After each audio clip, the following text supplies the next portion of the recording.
13, 14, 15. Ada 15. Kita tulis 15. Lalu menuju ke kotak yang kedua. 1, 2, 3, 4, 5, 6, 7, 8, 9. Ada 9. Lalu kotak yang ketiga. 1, 2, 3, 4, 5, 6, 7, 8, 9, 10, 11, 12, 13, 14, 15, 16, 17, 18, 19, 20, 21, 22, 23, 24. Nah, sekarang kita sudah menemukan angka-angka yang akan kita urutkan dari yang paling besar. Kalau tadi yang paling sedikit, sekarang dari yang paling besar atau paling banyak? Kira-kira dari 3 angka yang sudah kita hitung, mana sih yang paling besar? 24. Maka kita silang, kita pindahkan ke kotak yang pertama. Lalu, mana yang lebih besar selanjutnya? 15. Maka kita tulis di sini. Dan yang terakhir adalah 9. Oke, sekarang soal selanjutnya. Ini yang berbentuk jam, jadi kita tidak perlu menghitung lagi, tapi tetap kita harus berikan tanda supaya teman-teman tidak lupa.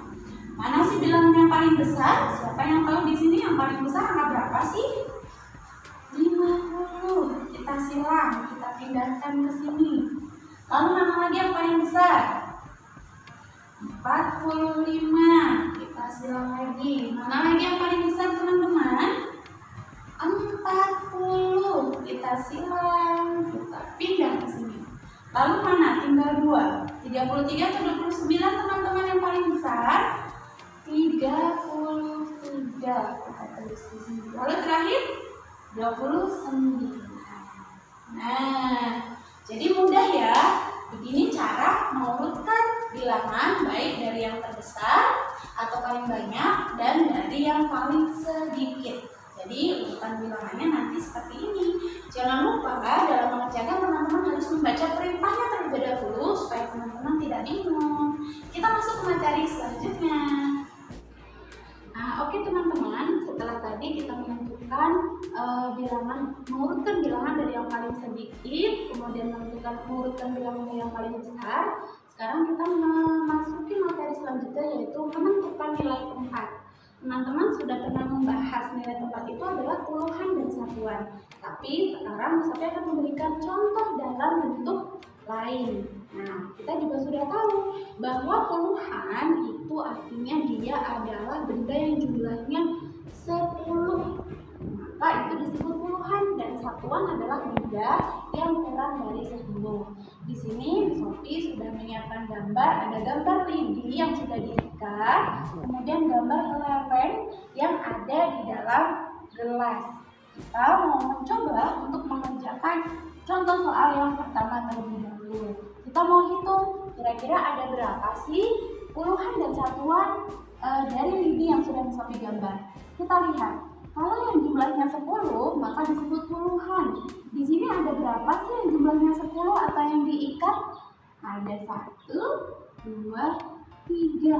Oh, ternyata puluhannya ada 3, teman-teman. Kita sudah ketemu puluhannya. Kita tulis dulu di sini 3. Lalu kita lihat lagi yang tidak diikat atau yang disebut dengan satuan. Kita hitung satuannya ada berapa sih? 1, 2, 3, 4. Nah, kita sudah ketemu. Ternyata jumlah lidi keseluruhan ada 34. Kita tulis lagi 34 di bawahnya. Lalu 34 ya teman-teman, maaf.